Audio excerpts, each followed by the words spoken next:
আসসালামু আলাইকুম রহমতুল্লাহি ওবারাকাতু। ইসলামিক বিষয় নিয়ে আজকের আলোচনাগুলো এখন শুরু করছি। আশা করি আপনারা সবাই আমলগুলা করেন, অথবা যদি না করে থাকেন তাহলে আজকে থেকে শুরু করুন। এই দুনিয়া ক্ষণিকের, পরকাল হচ্ছে সারা জীবনের জন্য, আজীবনের জন্য, যেখানে চলতেই থাকবে, যেখানে শেষ হবে না। তাই আমলগুলা করুন।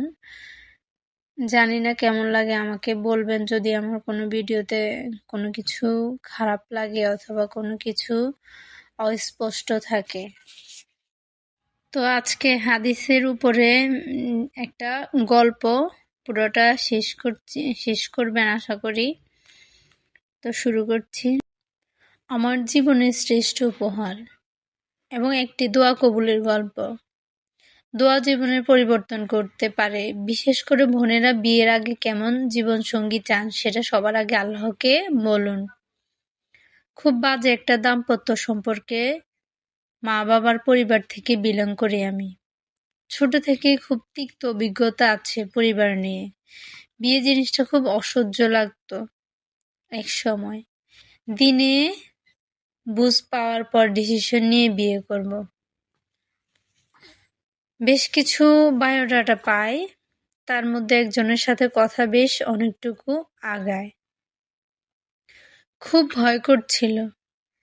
যার আখলাক ভালো, দেশের নামকরা প্রতিষ্ঠানে পড়েন, সব দিক থেকেই ভালো।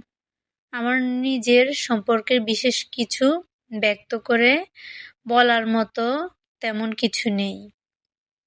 প্রতিদিন ভয়ে ভয়ে দিন যেত। যদি কষ্ট পাই, বিয়ের পরে স্মৃতিচারণ যদি তিক্ত হয়, আল্লাহর কাছে খুব দোয়া করেছি, অনেক কান্নাও করেছি। প্রতিদিন তাহাজ্জুদ নামাজও পড়ে দোয়া করেছি। শত শতবার ইস্তেখারা করেছি, রোজা রেখেছি। অনেক ঝড়-ঝাপটা পেরিয়ে অবশেষে অর্ধবছর লম্বা সময় অপেক্ষা করে সপ্তাহের পবিত্র দিনে জুমার পরে আমাদের বিয়ে হয়। এরপরের জীবনটা আমার অবর্ণনীয়। আল্লাহ আমাকে এমন নিয়ামত দিয়েছেন যে সত্যি বলতে মাঝে মাঝে মনে হয় আমি এতটাই উপযুক্ত নই এসবের। আল্লাহ আমাকে এমন একজন জীবনসঙ্গী দিয়েছেন যার তুলনা আমি কোথাও কিচ্ছু খুঁজে পাই না। চক্ষু শীতলকারী, অন্তর শীতলকারী একজন। আমার প্রতিটি কাজ মুগ্ধ হয়ে অ্যাপ্রিসিয়েট করেন। রান্নাটা খারাপ হলেও পেট ভরে খেয়ে দিয়ে উঠে যান।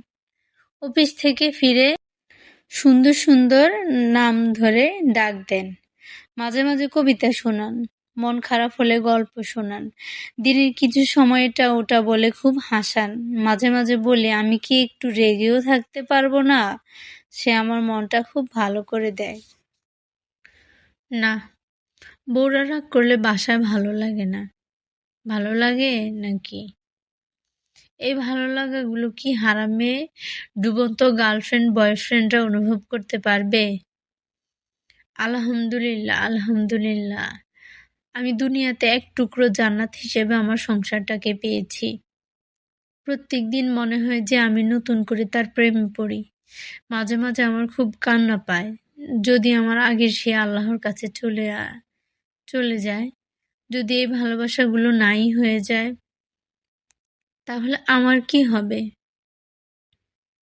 এখন নিয়মিত আমার সময়টা ভয়ে ভয়ে কাটে এসব চিন্তা করে। কেউ যখন হঠাৎ করে ভরপুর নিয়ামত পায়, তাহলে শুনেছি আল্লাহ সেসব নিয়ে পরীক্ষা করেন। সত্যি বলতে আমি দুনিয়াতে টাকা পয়সা নাম ডাক কিছুই চাই না। আমি শুধু চাই এই মানুষটার পাশে আমি যেন থাকি এবং মানুষটা আমার সাথে বেঁচে থাকুক আজীবন। তাই পরিশেষে বলবো যে আল্লাহর কাছে চাইতে হয়। আল্লাহর নিয়ামত পাওয়ার জন্য আল্লাহর কাছে অনুতপ্ত হয়ে চাইতে হয়। আল্লাহ তো রহিম রহমান, দুনিয়ার আল্লাহ সকল ভুল ক্ষমা করে দেন। একজন ক্ষমাশীল ব্যক্তি যদি আল্লাহর কাছে ক্ষমা চায়, তো আল্লাহ হাফেজ। আসসালামু আলাইকুম। সবাই ভালো থাকবেন।